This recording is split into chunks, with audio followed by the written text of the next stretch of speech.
नमस्कार, news for nation देख रहे हैं आप। मैं हूं आपके साथ रश्मि। बिहार में जहां एक तरफ बालू की किल्लत से लोग परेशान थे, तो वहीं सरकार की तरफ से बड़ा फैसला ले लिया गया है। बता दें कि कई ऐसे जिले हैं जहां पर बालू घाटों की नीलामी की जाएगी और इसके लिए बाकायदा सरकार ने पूरी लिस्ट भी तैयार कर ली है कि किन किन जिलों के घाटों की नीलामी की जानी है। आपको बताएं कि बिहार में बालू को लेकर जो रोक थी वो हटा दी गई और इसके साथ ही जो लोग भी बालू की तस्करी कर रहे थे, बालू को अवैध तरीके से बेच रहे थे, उन सभी पर लगाम लगाने की जो पहल है वो सरकार की तरफ से पहले ही कर दी गई। और अब इसके साथ ही सरकार ने ये भी तय कर दिया है कि किन किन जिलों के घाटों की नीलामी की जानी है। क्योंकि अगर हम बिहार की बात करें तो बिहार में बालू को लेकर बड़े पैमाने पर जो है अवैध तरीके से इसकी निकासी की जाती है, इसे बेचा जाता है और यही वजह है कि इसकी किल्लत को देखते हुए ये बड़ा फैसला सरकार की तरफ से लिया गया है। ऐसे में हम आपको पूरी जानकारी देते हैं कि किन किन जिलों में सरकार की तरफ से ये फैसला लिया गया है और किन किन जिलों के घाटों की नीलामी सरकार की तरफ से की गई है।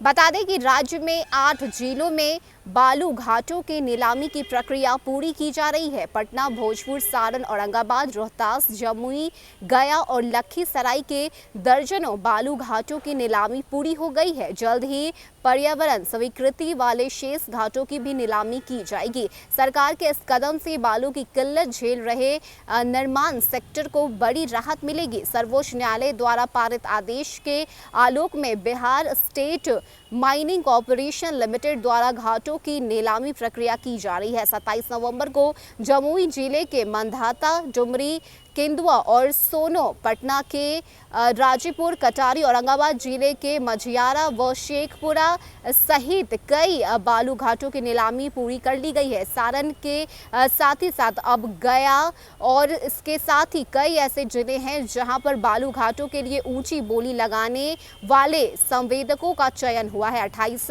नवंबर को जमुई के साथ ही देनारी, सिमरी, पटना के और भी जो पंडेयचक जगह है या फिर औरंगाबाद के केशव, इन सभी जगहों पर बालू की जो घाट है उसकी नीलामी पूरी हो गई है। नीलामी के मुताबिक उच्चतम बोली लगाने वाले संवेदकों को जरूरी कागजात और राशि जमा करने की सूचना दे दी गई है। राशि जमा करने के लिए संवेदक बालू खनन कर सकेंगे। तो ये जो बड़ी जो ऐलान है वो सरकार की तरफ से की गई है और कई ऐसे जिले हैं जहां पर बालू घाटों की जो नीलामी है वो पहले ही कर ली गई है और बाकी अब जितने भी जिले बचे हुए हैं उन सभी जिलों पर बालू के घाट की नीलामी की जो प्रक्रिया है वो की जाएगी ताकि किल्लत से लोगों को बचाया जा सके। और इसी को देखते हुए सरकार ने ये फैसला लिया है। तो लगातार जहां एक तरफ बालू के अवैध तरीके से निकासी करके उसे बेचने वालों पर सरकार ने लगाम कसा है, तो वहीं दूसरी तरफ अब लोगों को बालू की किल्लत महसूस न हो, उन्हें किसी तरह की कोई परेशानी न हो,